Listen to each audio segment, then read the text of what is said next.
안녕하십니까. 무더운 여름 날씨에 다들 잘 계시는지 궁금합니다. 오늘 강의는 지난번 강의에 이어서 조금 이제 긍정적으로 우리 인생이 살만하다라고 하는 그런 주제를 선택했습니다. 인생은 고귀하고 아름다운 선물이다 라는 주제로 오늘 강의를 시작하려고 합니다. 제가 순례길에서 만난 길벗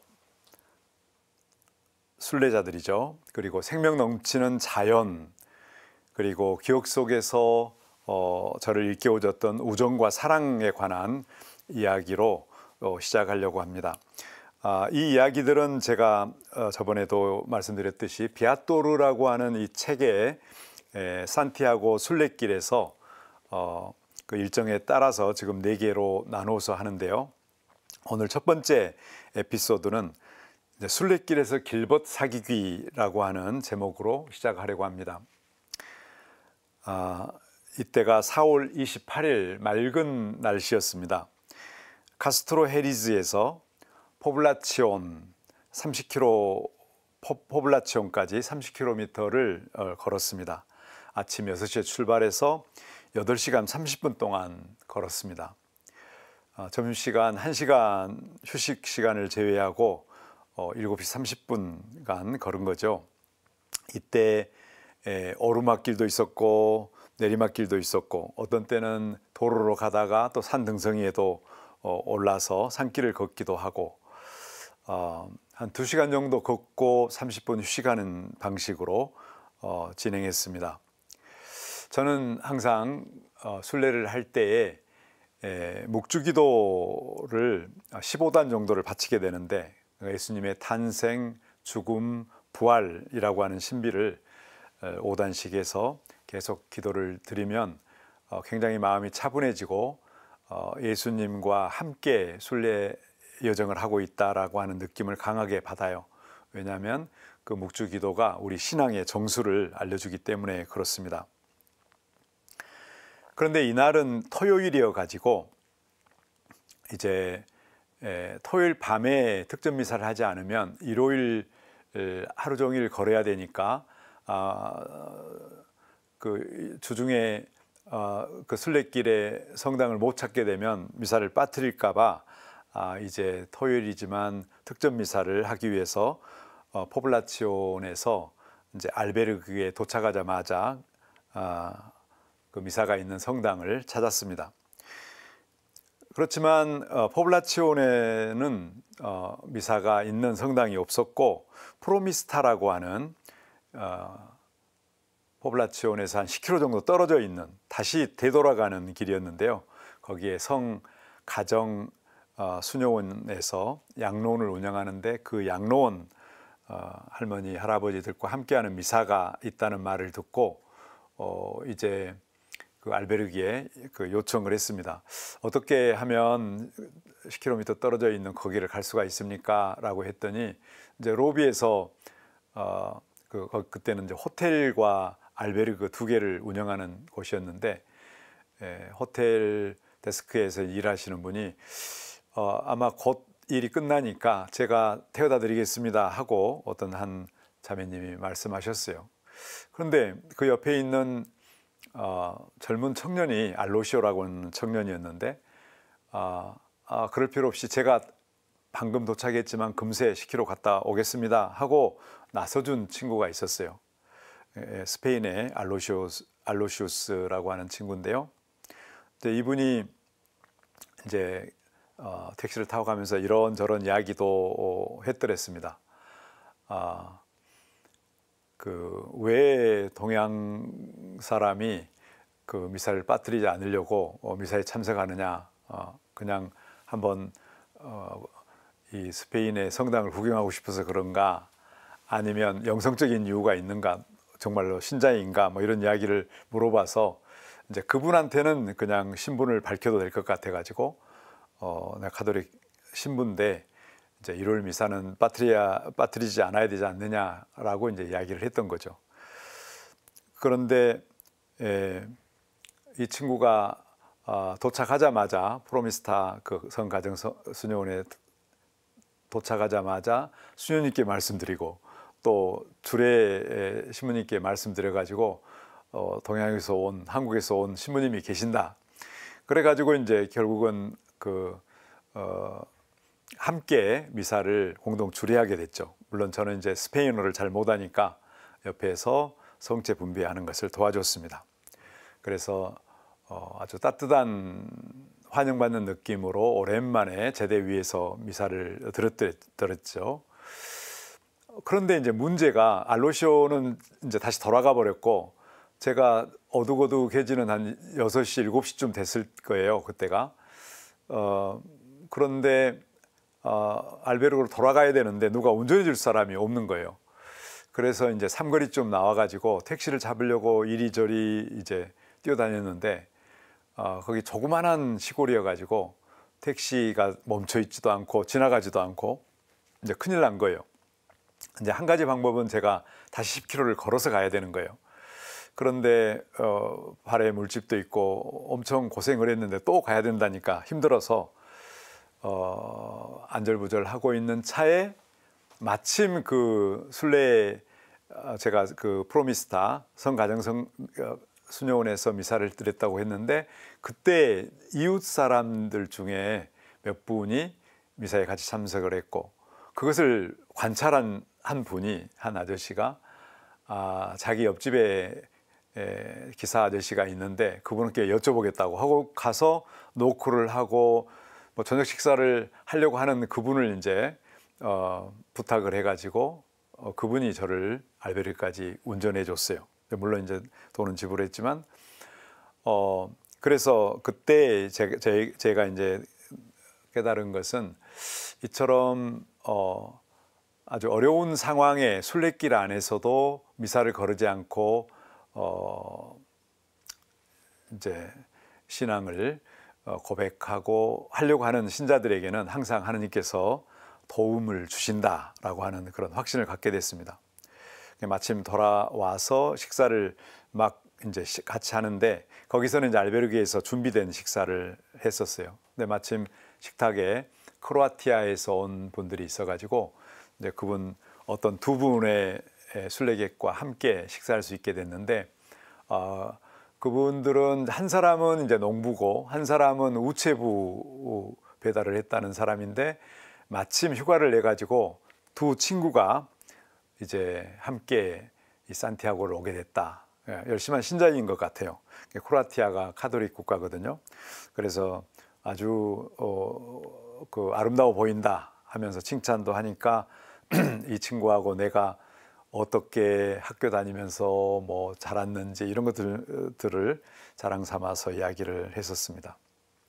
또 한 여성을 만나게 되는데 그날 저녁에 다시 알베르게 돌아와서 이제 있는데 며칠 전부터 개와 함께 순례를 하는 어떤 여성이 있었는데 옷차림이 이제 개하고 함께 다니니까 아무래도 지저분하고 그래서 나는 노숙인인 줄 알았어요. 나이는 좀 젊지만 이런 나이에 노숙인이 됐구나 하는 생각을 했거든요. 그런데 이제 그 노숙인처럼 보이는 분이 가끔 개한테 뭐라고 이야기하는데 독일어로 이야기를 하더라고요. Come here 이렇게 뭐 이리 와라. 그래서 제가 이분이 독일에서 오기는 왔는가 보다 싶어가지고 독일어로 이제 대화를 하기 시작을 했습니다. 그랬더니 이제 이야기가 어느 정도까지 깊어졌냐면 제가 그 물집에 고통스럽게도 물집이 많이 잡혀서 힘들다. 그랬더니 그분이 자기 방에서 그 물집에 좋을 밴드를 바를 수 있는 밴드를 가져왔어요. 그래서 그 밴드를 받아 들고 한편으로는 굉장히 고맙고 한편으로는 미안한 감정이 있었는데 미안한 감정이 든 이유는 그 사람에 대한 편견이 있었던 거죠. 처음 만났을 때 사람이 노숙인인가? 왜 개하고 같이 다니지? 이제 그런 정도로 사실 저는 개를 그렇게 애완견으로 키우고 그러지를 않아서 그 사람들의 심장을 잘 몰랐던 거죠. 그래서 이제 그분들 그분과도 함께 생각해 보니 우리 순례길에서 만난 모든 사람들이 서로 연대하고 협력해서 각자가 가고자 하는 그 순례의 길을 잘 가도록 도와주는 것이죠.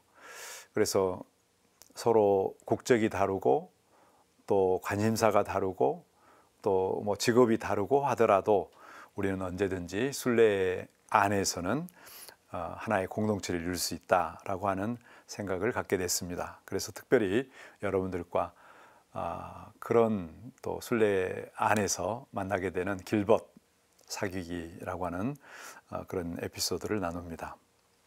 제가 두 번째 에피소드로 가져온 것은 인생의 안내판은 어디서 발견할까?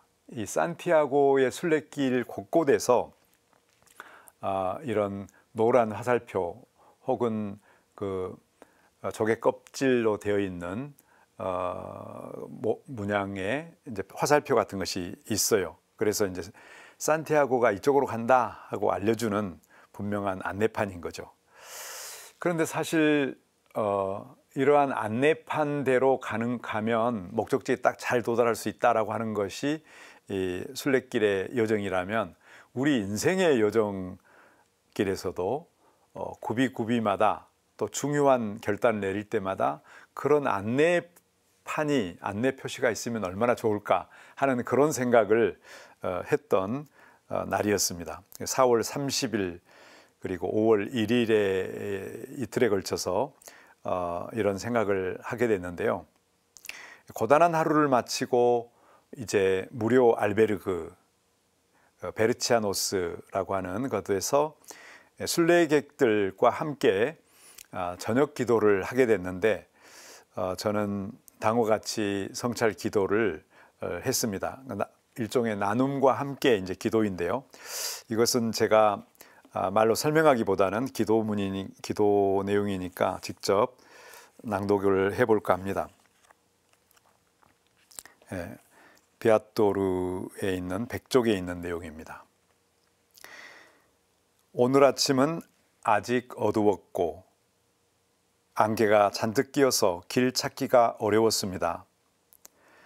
나는 하마터면 길을 잃고 엉뚱한 마을로 계속 갈 뻔했지만 뒤따라오는 사람들의 도움으로 올바른 길을 다시 찾았습니다.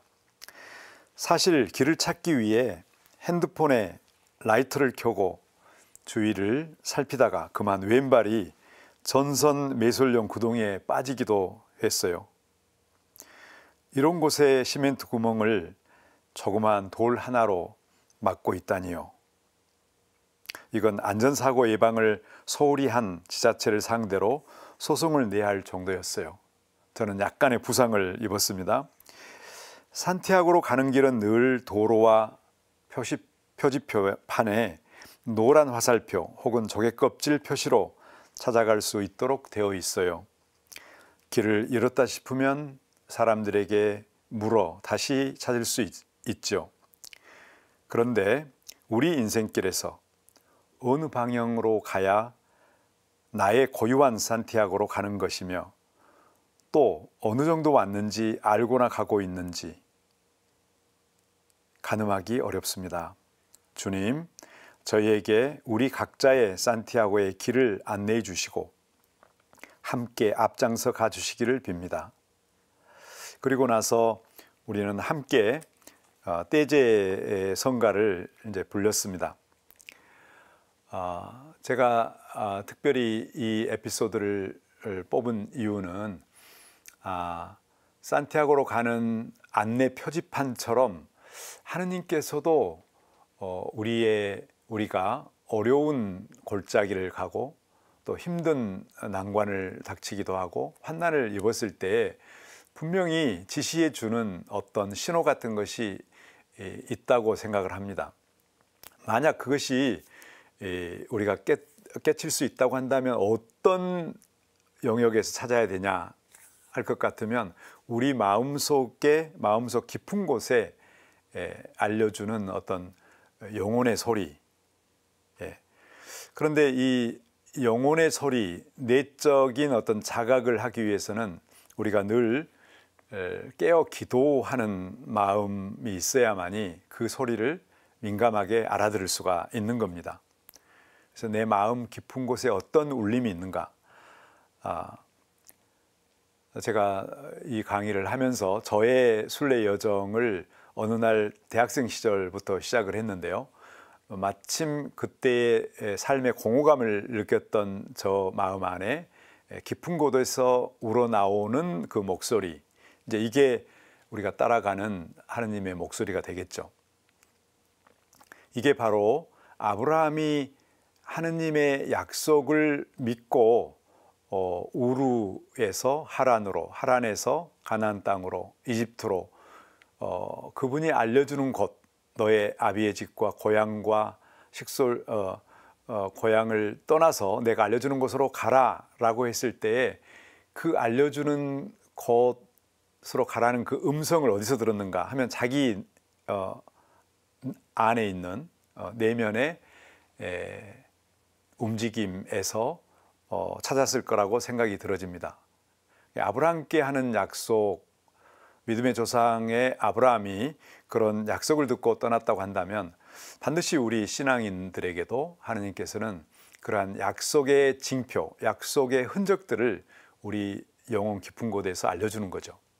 또 어떤 경우에는 이제 요셉 성인이 그랬던 것처럼 꿈에 나타나서 꿈의 이야기로 하나님께서 알려주기도 하죠. 천사를 통해서. 그런데 이제 또 다른 그 곳에서는 아브라함이 이 상수리 마므레 지역에 있는 상수리 나무 아래서 어떤 낯선 세 사람의 나그네를 만났는데 그분이 바로 하느님의 천사였다. 그분이 곧 하느님이었다라고 하는 깨달음을 나중에 갖게 되거든요. 그래서 우리 마음 깊은 곳에서 울려나오는 어떤 움직임도 중요한 약속의 흔적이고, 다른 한편으로는 우리가 만나는 다른 사람, 이웃 혹은 낯선 사람, 제가 앞에서 말씀드렸던 것처럼 독일에서 온 그 노숙인처럼 보였던 초라한 그 여성처럼 나타날 수도 있다고 생각이 들어집니다.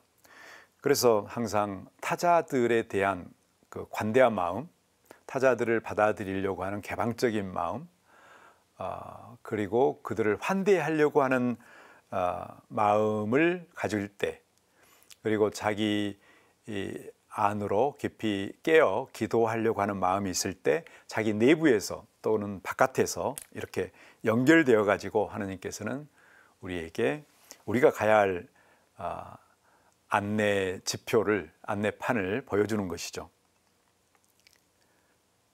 그래서 아우구스티누스 성인도 마찬가지로 하느님을 찾으려거든 너 안으로 들어가라. 이제 아우구스티누스는 특별히 이제 안으로 들어가라는 강조를 했는데요.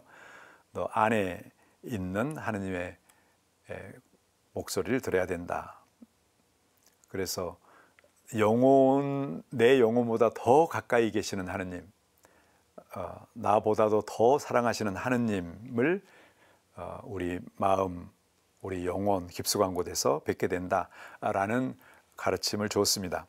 그래서 이 순례를 하면서도 이러한 작은 체험이지만 이것을 통해서 묵상할 수 있는 좋은 하루가 됐습니다. 세 번째 제가 에피소드를 가지고 온 것은 이제 계속되는 그 여정과 거의 일치해 나가는데요. 5월 3일 여정이었어요. 비르기엔에서 빌라레아스로 가는 33km 지점이었는데 제목은 이제 가브리엘을 추모하며 우정이란 무엇일까라고 했는데, 가브리엘은 제가 아주 좋아하는 아주 친한 친구 중에 한 분이었고, 그러나 안타깝게도 미국에 이민 가서 살다가 병환으로 일찍 타계했습니다. 하느님 나라에 가게 됐는데 그 친구를 추모하면서 우정에 대해서 생각할 수 있는 기회가 만들어졌습니다. 비르겐에서 서쪽으로 계속 산티아고를 향해서 걷고 있는데 프레스노 델 까미노라는 지명이 나왔어요. 프레스노 LA 주에 있는 프레스노가 여기에도 있네. 이제 그렇게 생각하다가 아마도 스페인 언어권이니까 멕시코의 영역이었는데 미국이 나중에 멕시코로부터 그 땅을 샀죠. 그래서 LA에 있는 그 프레스노라고 하는 곳은 원래 스페인 지명이었던 것 같아요. 스페인에서 이주했던 사람들, 건너갔던 사람들이 그 지명을 지정을 했는데 그 LA의 프레스노하고 본래 이 산티아고 가는 길에 만나는 프레스노하고 일치가 되니까 그때 프레스노에 살았던 내 친구가 있었지 라고 하면서 이제 가브리엘을 생각하게 됐습니다. 이 추모의 글도 좀 추모하는 이제 마음을 담아서 제가 쓴 글이니까 낭독을 하는 것이 더 좋을 것 같아요. 그래서 비아토르 111쪽을 111쪽부터 낭독해 드리겠습니다. 가브리엘, 자네를 생각하며 홀로 눈물에 젖네. 자네가 살았던 미국의 프레스노를 기억하며 아침 햇살을 등에 달고 서쪽 산티아고를 향해 혼자 걷고 있네. 자네의 지적 호기심과 질문에 질문을 이어갔던 대화법이 떠오르네. 자네는 스스로 생각하고 타인에게 질문하며 답을 구하고 다시 질문하면서 삶의 신비를 풀어가고 싶어 했네. 그래서 제도가 되어버린 교회의 가르침과 관행에 조금은 식상함을 느낀 듯 늘 신학보다 철학을, 철학보다는 컴퓨터 같은 과학적 논리를 더 실제적이라고 생각했지. 그랜드 캐니온과 요세미티를 여행하며 사제인 나를 추궁하려는 듯, 어떤 때는 존중하려는 듯 아슬아슬한 기싸움도 몇 번 있었지만 자네의 이성적 탐구를 나는 사랑했네. 자네는 오징어 다리를 좋아하고 나는 오징어 몸통을 좋아해서 차 안에서 오징어 먹을 때 매우 조화롭고 공정하다고 생각했었지. 서로 다른 취향을 가지고 있다는 것이 얼마나 서로 도움이 되는지 그때는 잘 알지 못했었어. 우정이란 동류의 사람이 하나를 지향하기보다 동류의 사람이 각각 자기의 개성을 따라 성취할 수 있도록 돕고 격려하는 일이 아닐까. 자네가 다시 쓰러져 병원 중환자실에서 사경을 헤매고 있을 때 실비아는 울먹이며 한국에서 학술 포럼에 참석하고 있는 나에게 전화상만이라도 병자 성사를 해달라고 청했었지. 나는 당황스러웠고 교회의 지침대로 성사는 전화로 할 수 없음을 이해하라며 기도를 해주겠다라는 말만 했었네. 당시 토론 중에 빠져나와 전화를 받는 등 다소 당황스러운 상황이었지만 그냥 하느님의 축복과 용서의 말이라도 했더라면 좋았을 텐데 왜 그랬는지 나중에 후회를 많이 했네. 제도란 사람을 살리기 위해 만들어졌지만 인간을 어리석게 만들기도 하지. 물론 자네는 그런 성사의 절차가 없다 하더라도 하느님의 자비와 사랑을 믿고 괜찮아 하고 말할 사람이지만 하느님의 사랑과 자비는 자네의 이성적 고집보다 나의 옹졸한 교리감보다 훨씬 더 크니 부디 하느님 나라의 자유와 평화를 영원히 누리시게나. 여기까지가 그 순례길에 프레스노 마을 입구에 돌 위에 앉아서 제가 몇 자 적었던 추모의 글이었습니다. 그리고 이 친구하고의 그 우정에 대해서 어느 정도 나눴지만, 사실 한 사람과 한 사람, 주로 동성 간에 이루어질 때 이제 우정이라고 이야기를 하고, 이성 간에는 사랑이라고 이야기를 할 텐데요. 사랑에 대해서는 나중에 또 다루기로 하고, 이 우정을 처음 시작을 할 때에는 물론 성격이나 성향이 내 마음에 딱 들어, 그게 서로 상호 보완적이기도 하고, 어떨 때는 거의 비슷한 동질의 성격을 가지고 있을지도 모르겠습니다. 근데 어떻든 처음 시작을 할 때에는 내가 이 친구를 잘 사귀고 함께 하게 되면 나에게 어떠한 것들이 유리할 것 같은 느낌이 드는 사람을 친구로 삼죠.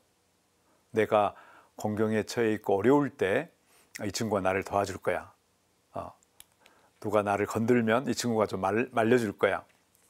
내가 공부하는데 어려움이 있으면 이 친구가 도와줄 거야. 이런 친구들을 사귀지 않습니까? 또 마찬가지로 내가 가지고 있는 좋은 장점들을 이 친구한테 나눠줄 수가 있어. 이 친구가 바란다면 언제든지, 뭐 이런 식으로 서로 유사하면서도 좀 다른 상호 보충적인.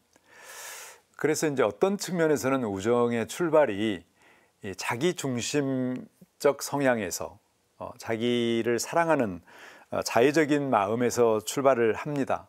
그런데 그게 깊어지면, 인격과 인격이 만나고 점점 우정이 깊어지면, 이제 자기 방식으로 이 친구가 꼭 반응하지 않더라도 온전히 이 친구의 성향과 방식으로 내가 맞춰주려고 노력을 하게 됩니다. 그래서 늘 그를 응원하고 그의 발전을 위해서 지지하고, 그가 어려울 때 최대한 돕는 자기 희생적 관계로 발전하게 되는 거죠. 그러니까 처음에는 자기 중심적 이해타산으로 출발한 우정이 점점 타자 중심으로, 이타적으로, 자기 희생적으로 그 관계가 발전하게 되는 것이죠. 그래서 예수님께서도 친구를 위해서 목숨을 바치는 것보다 더 큰 사랑은 없다라고 했지 않습니까? 진정으로 한 친구를 위해서 내가 목숨을 바친다면 그 사랑은 거의 완성된 하느님의 사랑과 같은 사랑이 될 것입니다. 설령 그 친구가 그 우정을 어떨 때 배반한 것처럼 보이기도 하고, 또 우정을 나누다가 죽게 되기도 하고, 어떤 약점을 보이기도 하지만, 두 사람이 그럼에도 불구하고 계속 지향하는 것은 그 사람의 본래 태도에 있다기보다는 그의 성격이나 어떤 특질, 혹은 그가 얼마나 부유하고 얼마나 지식이 많고 라고 하기보다는 그를 인격으로 대하는 것, 즉 그가 끊임없이 더 초월적인 어떤 선과 덕을 향해 갈 수 있도록, 인간적으로는 완성되어 갈 수 있도록 도와주는 마음, 두 사람이 각자가 가지고 있는 것보다 더 큰 세계로 나아가도록, 그러니까 그것이 덕이든 사랑이든 정이든 진리이든 그 길을 향해서 나아갈 수 있도록 희생을 할 수도 있다는 이야기가 되겠죠.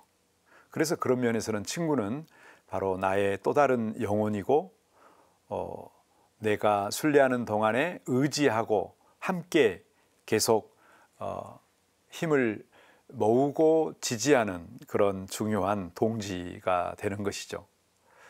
그래서 우리가 인생이 순례길이다라고 할 때 그 완성된 길을 향해서 우리가 나아간다면 좀 다소 불편하고 어떨 때 배반당한 것 같은 느낌도 있고, 또 불쾌한 사건을 또 있을지라도 그것을 극복해서 서로가 서로를 더 지향하는 계기로 삼고, 그리고 마침내 이제 완성된 존재가 될 수 있도록 노력하는 것, 이것이 우리가 진정으로 꿈꾸는 우정이 아닌가 하는 생각을 했습니다.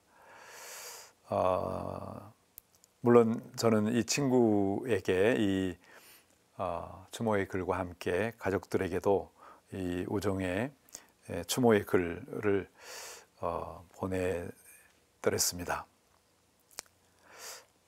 이제 네 번째 에피소드는 경이로워라 지구별의 온갖 생명이여 라는 이제 주제인데요. 제가 계속해서 인생은 온갖 아름답고 고귀한 선물이다 라고 하는 이 제3강의 강의 주제에서 이미 약간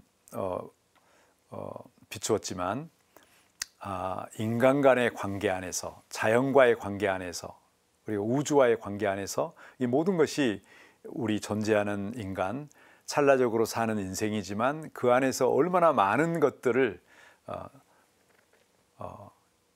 신비롭게 보기도 하고 또 아름답게 찬미하기도 하고 이런 삶으로 갈 수 있는지, 이게 바로 저는 하나의 선물로 이제 생각을 한 것이죠. 그런데 어느 날 특별히 이제 자연에 대해서 아주 찬미를 드렸는데요. 5월 4일 빌라레아스에서 엘칸소까지 30km를 걷는 길 가운데 자연의 경이로움 또 아름다움에 관한 체험을 했습니다. 그래서 이 부분도 저의 그 문학적 이 작품이라고 여겨지는 것이기 때문에 한번 제가 낭독해 드리는 것이 좋을 것 같아요. 이야기로 하다 보면 그것은 좀 정제되지 않은 언어가 아니기 때문에 자연을 소술하기에 너무 부족해요. 사실 뭐 시로 쓴다고 하더라도, 그림으로 그린다 하더라도 있는 그대로의 자연을 우리가 표현하기는 너무 어렵거든요. 그래서 잠깐 낭독해 드리겠습니다. 115쪽. 오늘 아침 일출을 바라보고 동시에 반대편에 일그러져 가는 하얀 달을 바라보며 어떻게 달 우측 하변이 점점 일그러져 가는지를, 지구와 달의 자전과 공전을 그려보며 상상해 보았다. 참으로 신기한 현상들이지 않는가? 우리가 사는 지구별은 밤과 낮을 번갈아 가며 해와 달이 보살펴주고 이 안에서 온갖 생명이 우글거리며 생성하고 살아간다. 그리고 그들은 동시에 변하는 환경에 적응하고 진화해 가고 있다. 새들은 특히 동이 트면 지저귀기 시작한다. 새들은 노래하고 인간은 노동한다라는 말은 특히 아침이면 극명하게 느낄 수 있다. 동 트자마자 새들은 긴 밤이 지나 드디어 먹이 활동을 할 수 있음에 감사하며 서로를 독려하듯 인간의 잠을 깨운다. 인간은 그 시간이면 몸을 뒤척이고 노동의 시간이 도래했음을 인지하며 힘들어하지 않는가? 낮이 되면 뻐꾸기가 먼 수풀에서 울 뿐 작은 새들은 지저귀지 않는다. 그러나 바람이 세차게 불면 삐리리 삐리리 하며 노래하는 녀석들도 있다. 한낮엔 새 대신에 요치나 풀벌레들이 찌르르 찌르르 하며 운다. 생명체에 따라 고유한 자기 노래가 있고 노래하는 시간이 다르지만 해와 달의 움직임에 따라 거대한 오케스트라처럼 소리 지르는 것이다. 만약 어떤 행성에서 이런 풀벌레 우는 소리가 들린다면, 어떤 행성에서 아침이 되어 새 소리가 난다면, 물 흐르는 소리가 들린다면 이는 우리의 지구별임에 틀림없다. 이처럼 지구는 우리가 알고 있는 거대한 우주 안에서 그야말로 특별한 생명들의 보금자리라고 할 수가 있겠죠. 그래서 프란시스코 교황님께서 이 지구 가족, 지구 가정, 우리 our home이라고 그렇게 이야기를 했죠. 우리 가족이라고 하기보다는 우리 가정이라고 하는 것이 더 좋을 수도 있을 것 같아요. 그 안에서 모든 일이 일어나니까요. 지구상의 생명체들이 건강한 생명을 보존하고 후손들에게 더 환경에 잘 적응할 수 있도록 유전자 정보를 계속 전달하는 의무를 수행하고 있다고 볼 수가 있습니다. 저는 순례길에서 만난 한 다리가 절단된 비둘기, 또 한 눈이 보이지 않는 개도 관찰하게 됐는데, 그들도 장애를 가지고 있지만 또 미물이라고 우리가 여기는 하찮는 동물이지만 자기 생명을 유지하기 위해서 처절하게 노력하고 보존하면서 더 좋은 종을 남기기 위해 종 안에 다른 개체들과 경쟁도 하고 또 협력도 하는 그러한 모습을 볼 수가 있었습니다. 사실은 종 안에서의 경쟁과 협력뿐만이 아니라 사실은 우리는 크게 보면 먹이사슬이라고 하는 종 간 먹이사슬 형태를 생각해 보면 서로 밥이 되어주기도 하고, 밥이 되어준다는 것은 에너지를 주는 거고, 밥을 먹는다는 것은 그로부터 에너지를 취하는 것이죠. 결국은 태양 에너지에서 나오는 모든 생명의 에너지들을 우리는 서로 주고받으면서 성장하고 그 개체가 진화 발전되어 가고 있다라고 볼 수가 있겠습니다. 그런데 이 모든 존재들이 한때는 자기중심적 방향에서 생존 본능에 치중하고, 또 그러다가도 어떤 상태가 되면은 타자 중심적으로 자기의 모든 것을 줘버리고 떠나는 그런 자기와의 과정 안에서 살아가고 있음을 알 수가 있습니다. 그래서 앞 강의에서도 이야기를 했지만 모든 존재가 보편적 무상성, universal impermanence라고 하는 이 원리 속에서 이 두 가지 원리로 사는 거죠. 한편으로는 자기중심적으로, 한편으로는 타자중심적으로, 또 한편으로는 자기가 먹이를 구하고 한편으로는 자기가 다 타자의 먹이가 되는 그러한 긴장 속에서 살아가는 것이 생명이라고 할 수가 있겠죠. 이것이 바로 하느님 아버지의 창조주의 뜻이라고 할 수가 있습니다. 그래서 하느님께서도 이 우주, 이 창조 세계에 있는 모든 존재들에게 자기의 모든 에너지와 지혜와 가능성과 자유를 온전히 다 줘버린 그런 분이죠. 그래서 하느님은 심판에 더디시고 자유롭고 자비롭다라고 시편에서 이야기를 하는 것도 여전히 인간의 자유가 더 성장해서 올바른 길로 갈 수 있도록 끊임없이 촉구하고 안내하고 또 약속을 해 나가지만, 그러나 인간이 옳지 않는다면, 깨닫지 못한다면,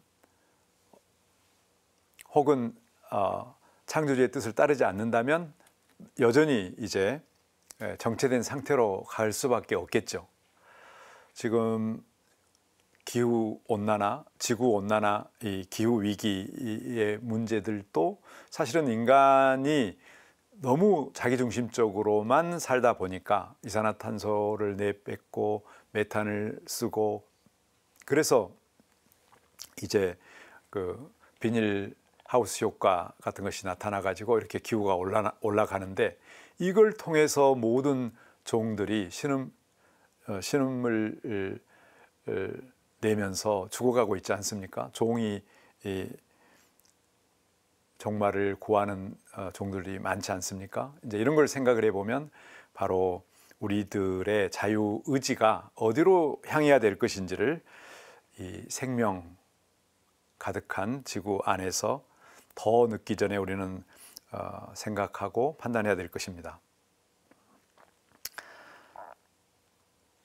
자, 그 다음으로 이제 제가 5번째 에피소드로 삼는 것은 인생은 온갖 선물로 가득한 하느님의 사랑이다 라고 하는 부분입니다. 이날이 이제 5월 5일 엘칸소에서 몰리나세카까지 33km를 걸었는데요. 제가 바로 그 전날 5월 4일에는 친구 가브리엘 덕분에 추모의 글과 함께 우정에 대해서 나눴다고 한다면, 오늘은 이제 저에게 영향을 끼쳤던 또 특별한 관계를 선사했던 여성들에 대해서 한번 지향으로 기억을 더듬었습니다. 사실은 동성 간에 갖는 관계에서 얻어지는 어떤 넉넉함과 여유와 의리와 상호 간의 연대 의식, 이러한 것과는 달리 이성 간의 사랑은 아무래도 좀 다른 것 같아요. 신비로밖에 저는 설명되지 않는다, 이렇게 생각을 하는데요. 제 가족이 5남 3녀이고 제가 7번째이면서 4남이에요. 그래서 누나가 3분이고 형이 3분이고 동생이 이제 1분 있는데, 어떻든 간에 저는 이제 누나들의 그런 감성들, 어머니를 늘 생각하면서 어머니를 생각하고 누나를 생각하면 누나들은 꼭 어머니 같은 느낌이 들어요. 지금도 휴가를 가면 사실 누나 집에 먼저 가지 형 집에 먼저 가지 않거든요. 그래서 뭔가 여성들에게는 특별한 어떤 로맨스가 작동하는 어떤 체험이 있다. 근데 저도 사제가 되기로, 수도자가 되기로 결심하기 전에 그런 로맨스 체험이라고 할까요? 그러한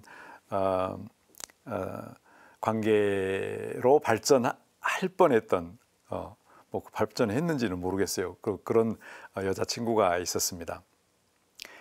사실 이제 이 이야기를 하기 전에 저는 철학자로서 그런 로맨스라고 하는 것이 어떻게 작동이 되는가 좀 심층적으로 좀 보려고 합니다. 이성 간의 관계를 이야기하기 전에, 또 우정을 이야기하기 전에 우리는 사춘기 시절을 거치죠. 엄청나게 이제 폭발 성장, 육체적으로 성장한 다음에 지적으로도 성장해야 되는데, 그러니까 독립적인 자의식, 그리고 성찰 능력과 판단 능력, 그리고 자립적으로 결정하는 능력이 아직 갖춰져 있지 않을 때 서서히 이제 부모의 가르침이나 부모의 선화기에서 벗어나려고 하는 그런 다툼을 하기 시작한 것이 이제 사춘기라고 할 수가 있어요. 그럴 때 온통 엄마나 아빠 말을 듣지 않고 뛰쳐나가고 이제 친구들을 자꾸 찾아 나서는데, 그때의 우리 그 사춘기 시절을 생각해 보면 굉장히 분열된 모습이거든요. 분열된 모습이야. 자기 안에 들어가 보면 내가 분열되어 있다는 것을 알아. 이렇게 해서는 안 된다 라고 생각을 하면서도 그냥 말 대꾸도 제대로 공손하게 안 나오고 뭔가 튕겨져 나오는 그런 느낌, 이런 거죠. 이런 것이 소통, 언어를 통해서도 막 나오는 상황이잖아요. 바로 그 사춘기의 그 긴장과 어려움, 줄다리기, 분열에 있다가 이제 이성 친구의 눈을 뜨게 되는 거죠. 그때가 이제 고등학교 때나 혹은 대학생일 텐데, 그것이 바로 해방구예요. 자기 자신 안으로 들어가면 들어갈수록 침침하고 어둡고 분열되고 뭔가 답답하기만 했던 것에서 이제 나를 기다리는 한 사람이 나타나기 시작을 했고, 나도 그를 만나면 마음이 설레이고, 내가 내 자신을 생각하면 별론데 그 사람이 나를 보기에는 아주 귀하게 여기고 환영하고 환대하고 기쁘게 서로 시간을 갖고 싶어하고 하는 그러한 현상 말이죠. 그게 바로 이제 로맨스라고 저는 이야기를 하는 겁니다. 뭐 낭만적이라고 하겠지만 그게 이제 로맨스적인 정서인데, 그 정서가 있음으로 해서 내 자신의 함몰되어 가고 어둡게 지냈던, 침울했던 내가 이제 다시 생명을 얻게 되고 타자를 통해서 내 자신을 보게 되는, 긍정하게 되는, 자기 자신을 부정만 하고 있다가 타자를 통해서 자기 자신을 긍정할 수 있는 계기를 찾게 되는 것이 바로 로맨스요, 이제 이성간의 사랑이 아닌가. 나를 괜찮은 사람이다, 나를 사랑받는 존재라는 자긍심을 만들어줄 수 있는 타자이기 때문에 이 얼마나 반가운 일이 되겠습니까? 그래서 제가 이제 그 기억 속에서 이제 여성들을 쭉 생각을 하면서 이제 한 친구에 대한 이야기인데, 이거 제가 강의로 이야기를 하면 재미가 없어요. 그리고 그 좀 부끄러우니까 이제 120쪽 제가 써놓은 글을 잠깐 읽겠습니다. 대학 시절엔 카톨릭 학생회를 하면서 여러 남녀 친구들이 함께 수련회, 봉사활동, 미사, 학생대회 등 여러 활동을 통해 자연스레 친해졌다.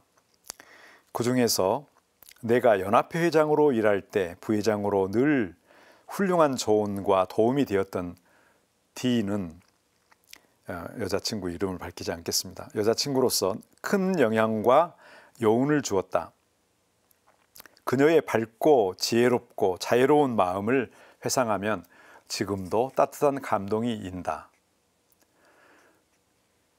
내가 군에서 제대하기 직전 마지막 휴가를 보내는 어느 날, 어느 카페에서 나에게 던진 질문은 아직도 생생하다. 요셉은 나를 누구라 생각하세요? 설레는 친구와의 만남에서 한 번도 생각하지 못한 이 갑작스러운 질문에 답변해야 했다. 재차 질문하자 얼마나 당황스럽고 난감했던지 모른다. 나는 정말로 고백하는 마음으로 우리는 친구이고 앞으로 인생의 동반자가 될 수도 있는 것 아니겠냐 하고 얼버무리며 답변했다. 그 민망함을 기억한다. 그 다음의 답변은 나를 완전히 시리에 빠뜨렸다.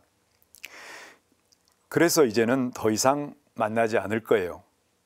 이 단호함 앞에서 나는 신음하듯 그 이유라도 알아야겠다는 마음으로 더는 만나지 않겠다는 이유가 뭐냐고, 내가 결혼 가능성을 품고 있어서인지 아니면 친구로서 만나는 것조차 부담스러운지 물었다.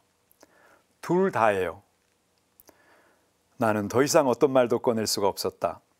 믿기지 않는 일이었고 이해할 수 없는 선언이었지만 어찌하랴, 받아들여야 하는 순간이었다.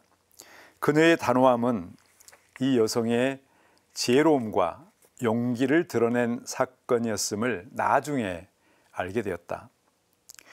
그 다음날 실연의 슬픔을 안고 군에 복귀해야 했던 나의 마음은 마치 도살장에 끌려가는 소처럼 절망적이었다.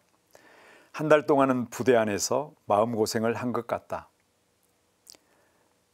세상의 기쁨은 모두 사라져버린 느낌으로 홀로 근신하며 친구가 보내준 인도의 성자 크리시나무르티의 명상록을 읽으며 고통을 있는 그대로 받아들이는 방법을 배우기 시작했다. 그때부터 2년 후인 1986년 초 나는 대학 졸업을 앞두고 예수회로부터 수도회 입회 허락을 받았다. 나는 입회를 준비하는 중에 우연히 학교 앞에서 그녀를 만났다.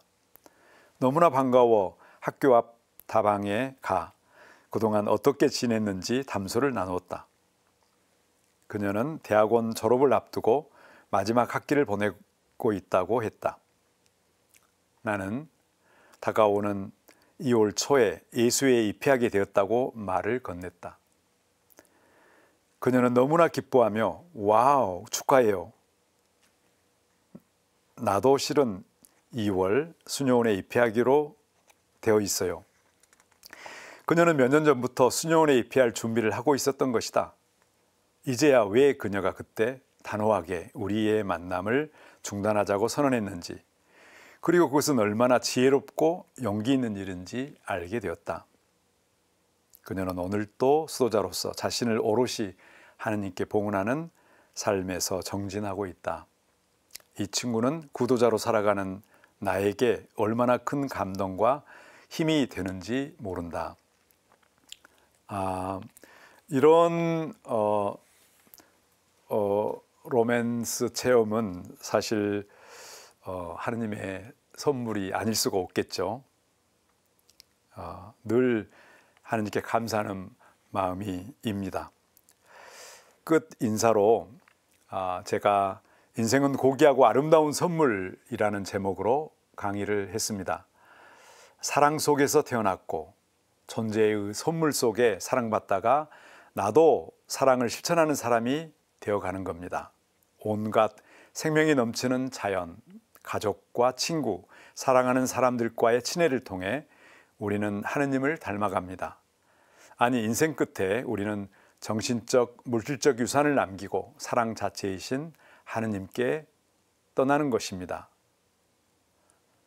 그래서 우리의 고통도, 늙음도, 병고도 사랑으로 나아가는데 걸림돌이 되는 것이 아니라 오히려 사랑을 향한 디딤돌이 될 것입니다. 오늘 강의를 경청해 주셔서 감사합니다.